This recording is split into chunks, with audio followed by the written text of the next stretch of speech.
Hi, I'm Sarah Kurtz. I'm going to talk about a few key concepts about how to have money and live your dreams. The first is most people think it's an either-or concept.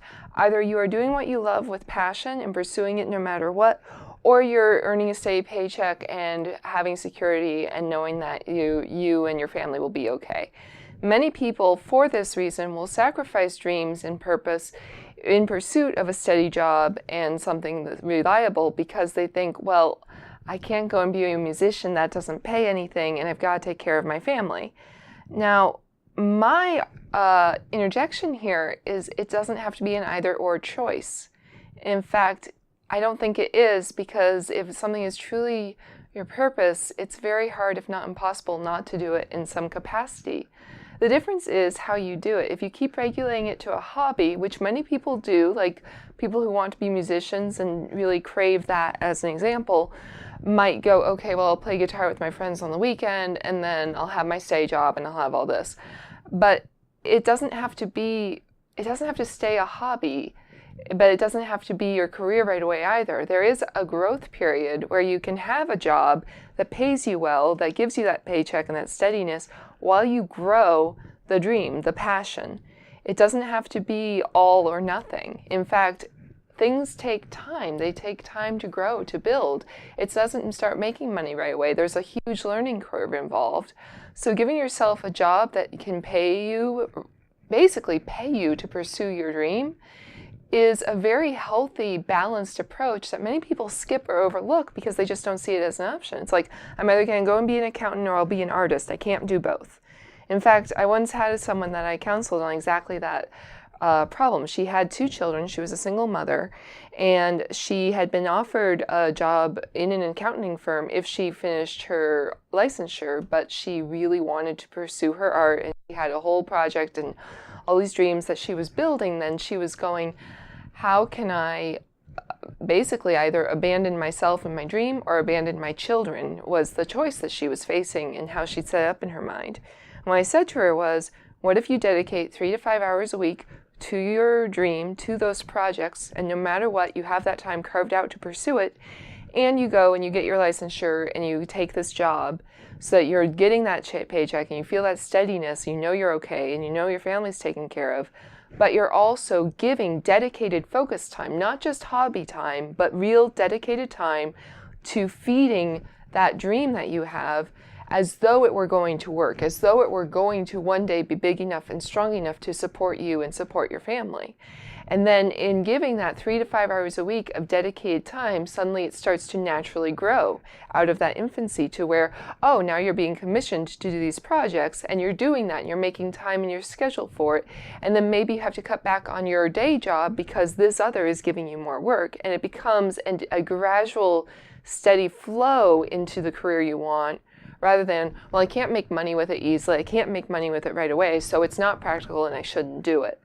That's, it's a way of basically hiding from yourself and hiding from your power to say, well, it's not an option, it's just not. Versus to go, okay, it is an option, and maybe it's more than a hobby. Maybe I want it to be more than that. So maybe if I go, okay, well, I will build a website, and I will meet with a group once a week to brainstorm ideas, and I'll get feedback, and I'll set up these systems, and maybe I'll have other people that I'm teamed with so we're accountable to each other. I'm basically just throwing out ideas that help it be possible to form a dream into a reality and into a real steady job, without it being all or nothing, I've got to do it or I can't do it at all.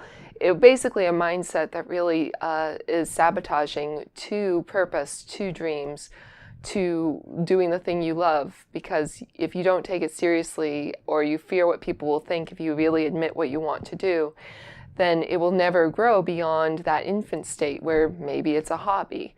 But it really can grow and become more. If you do something for long enough, eventually people will pay you to do it. That's a really important awareness.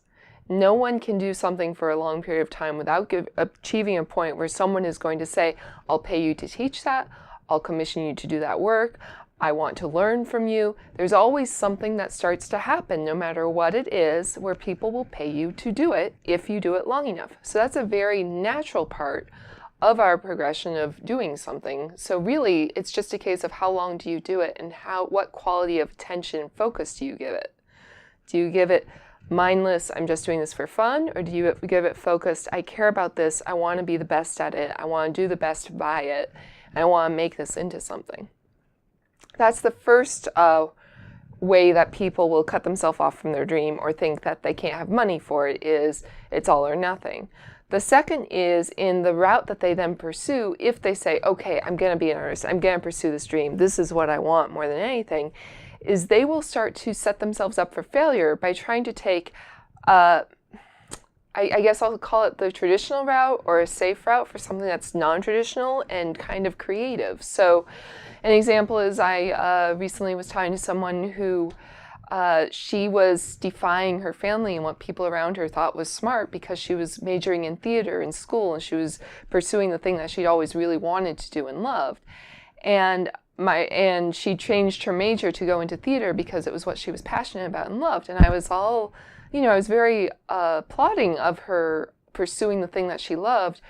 But the point I wanted to make was, you can take classes in the community for far cheaper. You can audition for plays. You can go out and start doing and being that thing without the education part, because the education part, having taken theater classes at a university myself, you can take the same quality of education or better through online programs and through community classes versus going and paying thousands of dollars and going into major debt for something that a degree really doesn't make a difference. It comes to how well you do in an audition. Another example I have of someone who I think did a very successful job of this was Sophie Spinell, a photographer that I've mentioned before in my classes and things. She, when she was figuring out what she wanted to do, she quit her job and because she had the money to do it and finance her pursuit of what she really wanted to explore and do. And she made a list of everything she wanted to try, and she had a photography project in there. And then in figuring out and learning how to do photography, she realized that the people teaching the classes weren't necessarily the best people. The best photographers to learn from were the photographers. So she signed up with a modeling agency online, and she started doing modeling shoots in order to study the photographers and learn from them. And she essentially set up so she was being paid to learn the skills she needed to then go and do it herself. In addition to those classes, that studying of the people who did it, she was then doing projects on her own that were completely her own imagination and idea, and basically assigning herself homework that was in the direction of what she wanted to do. And that was how she built a thriving business in both New York City and San Francisco, was not through going to school or doing anything traditional, but going, okay, what do I want to do here? What's the best way to learn it? And then looking out for the examples and then learning. And she set it up in a way that she was being paid to learn. So she ended up having, basically the entire process for her was profitable from beginning to end. And now she has a thriving business. I think that a lot of the ways that people will sabotage these dreams is they're told it's not a very viable option. Like photography is often looked down on as a means of real income. And yet, so they will pursue it in ways that reinforce that story, that it doesn't pay very well and it's not very easy to make money at. And they will take classes and they will study and they'll work really hard in a somewhat mediocre way rather than challenging themselves and going out of the box and getting creative, like going and doing as many plays as possible and then possibly auditioning, like getting into the auditions that you can get into and studying with people. And then, if you have the option to study, I would never say not to study with someone like Stella Adler or something if you had the opportunity and theater was your focus. But it's being selective about who you study with and how you spend your money and how you spend your time when you're pursuing a dream, rather than going, well, this is the prescribed way and I'm going to go about becoming an actor the same way I would go about becoming an accountant. It simply doesn't apply. It's not guaranteed that if you get this degree, you'll get this job.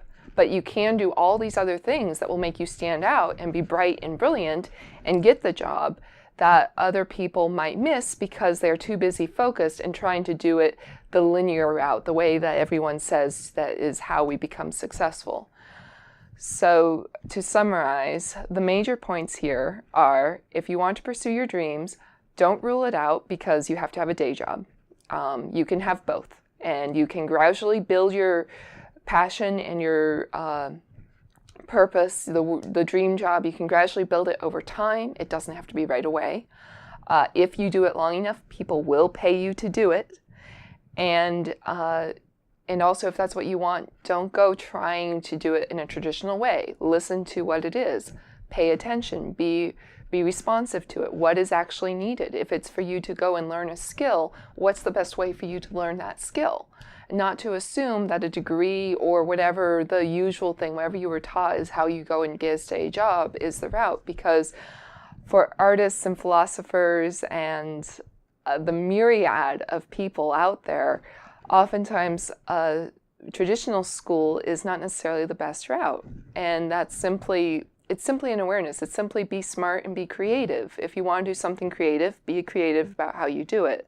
Don't assume that the normal way is the right way. All right. Thank you very much. If you're interested in more tips on living your purpose, you can get the free download, Top 5 Secrets to Activating Your Life Purpose at my website, bodyinsights.com.